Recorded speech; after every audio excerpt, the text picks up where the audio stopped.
बिस्मिल्लाहिर्रहमानिर्रहीम अस्सलाम वालेकुम। सऊदी न्यूज़ अपडेट के साथ मैं हूँ आफ्ताब और आप देख रहे हैं आल टिप्स वीडियो यूट्यूब चैनल। मैं उम्मीद करता हूँ आप सब फ्रेंड्स खरीद से होंगे। फ्रेंड्स, आज की इस वीडियो में सऊदी कवानीन के हवाले से एक आम अपडेट आपके साथ शेयर करने लगे हैं। हमारे एक भाई ने सऊदी जवाजात से सवाल किया है। वो कह रहे हैं कि मैंने नया वीज़ा पासपोर्ट पर लगवा लिया है, 26 दिसंबर का टिकट भी ले लिया है।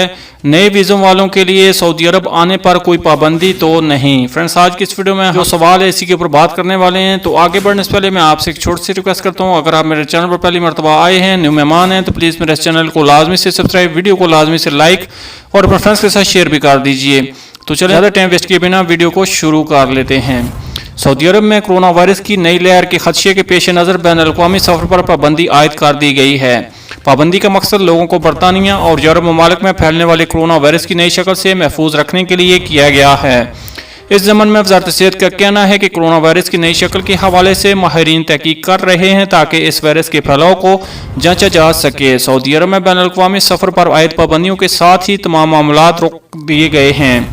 बैन अल-अक़वामी प्रवासें बंद होने के ऐलान के बाद वीज़ों का इजरा भी आर्जी तौर पर रोक दिया गया है, जबकि फ़ज़ाई कंपनियों की जानब से भी टिकटों की रकम की वापसी का अमल शुरू कर दिया गया है। जहां तक आपके सवाल का तल्लुक़ है कि सऊदी अरब में नए कोरोना वायरस की दूसरी लहर के बस 20 दिसंबर की शब बैन अल-अक़वामी प्रवासों की आमद और रफ्त पर एक हफ्ते के लिए पाबंदी आयद कर दी गई है। पाबंदी के हवाले से वज़ारत दाखिला का कहना था कि बरतानिया समेत यूरोपीय ममालिक में कोरोना वायरस की नई शक्ल के बायस एहतियाती इक़दाम के पेश नज़र पाबंदी आयद की गई है।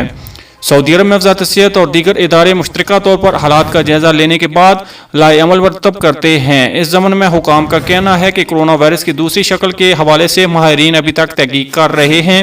जैसे ही वायरस की तब्दील होने वाली शक्ल के बारे में तिबी माहिरीन की जानिब से की जाने वाली तहकीक के नतीजे सामने आएंगे, उनके तनाज़ुर में पाबंदियों के हवाले से अहकाम जारी कर दिए जाएंगे। आपका कहना है कि वीज़ा पासपोर्ट स्टैंप हो चुका है और आपकी फ़्लाइट 26 दिसंबर की है, जबकि सऊदी अरब में नए कोरोना वायरस की दूसरी लहर की वजह से तमाम बैन अल-अक़वामी आमद और रफ्त को आर्जी तौर पर मुअत्तल कर दिया गया है। फिलहाल चूंकि सफ़र पर हुकूमत की जानिब से पाबंदी आयद की गई है, इसलिए आपका वीज़ा कार आमद है। जैसे ही पाबंदी उठाए जाने का ऐलान होगा, आपको भी अपने इस चैनल के जरिए बता दिया जाएगा। ताहम ये याद रखें कि सऊदी अरब आने वालों को PCR टेस्ट कराना लाजमी है, जो सफ़र से ज़्यादा 72 घंटे कबल का होना चाहिए। ये थी फ्रेंड्स अभी तक की नए वीज़े वालों के लिए आम अपडेट जो मैंने आपके साथ शेयर की। अगली अपडेट्स के लिए हमारे चैनल को लाजमी से सब्सक्राइब, वीडियो को लाजमी से लाइक और अपने फ्रेंड्स के साथ शेयर भी कर दीजिए। मिलते हैं किसी नेक्स्ट वीडियो में, तब तक के लिए अल्लाह हाफ़िज़। पाकिस्तान जिंदाबाद।